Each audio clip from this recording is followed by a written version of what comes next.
Steve, I'd like to begin by asking you, what will be the main focus areas, do you think, at this year's Clinical Trials Supply Europe event? Main focus areas. I would say that there's probably three of them. The first one is, of course, going to be logistics. How can we actually get our clinical supplies to where we want it to go at the right temperature, on time, to the right place, without delays? So that's the first one. The second one is always planning and forecasting. It's one of our biggest challenges because our customers, who is typically medical or clinical operations, has their own tremendous challenges actually trying to coordinate and put everything in stone so that they can actually start the trial and get all their investigational sites up and running as fast as possible. So sometimes, because they're moving on the fly, they don't share with us as much information as they need to. So planning and forecasting is going to be a key one as well. And then the last one, which is always near and dear to my heart, is what can we do to improve communications and relationships with all of our stakeholders? Because we are in this together, and one of the biggest challenges we face mostly in this industry is that we sometimes have a tendency to get siloed. So we don't talk to anybody, we sit quietly in our little cubicles, our little offices, and we answer emails all day, and we don't take the time to connect with people or develop ourselves or even develop the people around us. And these days, with the newest generation, everybody's looking to be mentored and coached and developed, and that's kind of a responsibility for all of us. Great, Steve, thank you. What are the main hurdles do you find or challenges in the actual CTS role today? So people working from logistic managers to clinical trial supply heads, what are the main hurdles? Well, probably the first one is really understanding the entire supply chain. Understanding where you fit, how important you are, what are your roles and responsibilities, how much autonomy do you actually have in that role? And that's a key one, because interestingly enough, if you take a look at kind of what motivates us, there's three things that motivate us, all of us as humans, and many of us in this clinical supply chain. The first one is autonomy. How much capability do I have to do the stuff I need to do on my own without somebody looking over my shoulder? It's a big motivator, knowing that somebody trusts you to do what you need to do. The next one is mastery. How much am I learning? How much am I incorporating? How often do I get the chance to do lessons learned in terms of what went wrong versus what went right, and how can I incorporate that and do better for the future?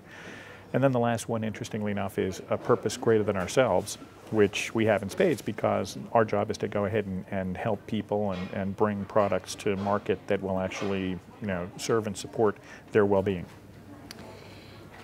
What are the hot trends or the most significant developments in clinical trial supply right now? Hot trends. Interestingly enough, there's probably a hot trend in some kid's garage right now that's going to change the industry tremendously.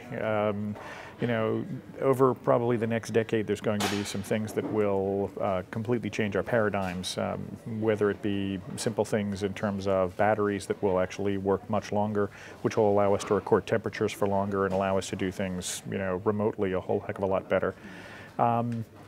Probably the biggest trends are going to be adapting our supply chains as we continue to move more towards biotech and new molecular entities, trying to do everything we can to keep temperature control, as well as go ahead and get stuff in and out of countries as fast as humanly possible.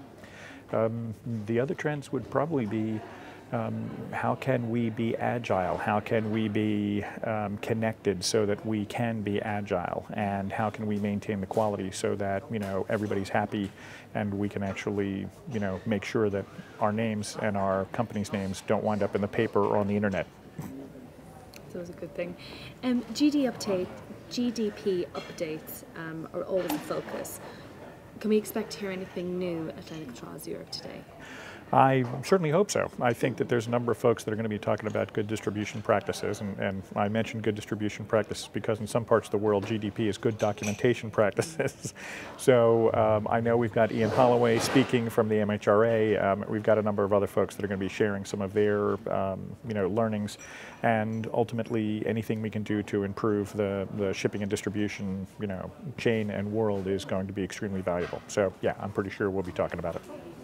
How useful, Steve, is Clinical Trial Supply Europe event? Oh, it's tremendously useful. The reality is that we don't know everything. What's interesting is that I think a lot of the knowledge is shifting. I mean, it used to really reside with the sponsors, and now as the sponsors outsource more and more, it's actually starting to reside more with the vendors. So we have to actually go ahead and partner much more with the vendors. And the vendors need to be willing to share their stories because we learn best from stories, and the reality is that what they've learned so far from the mistakes that they've made and the wins that they've had is something that everyone needs to know about. So any opportunity to get together with friends and colleagues and share stories and share, things that you've learned is fantastic and is absolutely essential in order for us to continue to bring value to our companies. As chair of this year's event, what are you looking forward to most over the next few days?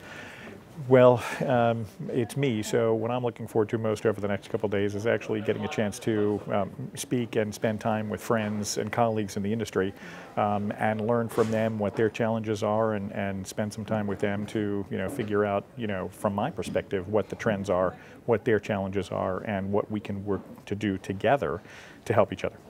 And finally, Steve, Pharma IQ is the website very much aligned with all our events, and I just wondered, how do you use Pharma IQ? Pharma IQ is great because one of the nice things that you guys do is you not only publish white papers on it, but you also have interviews like this on it.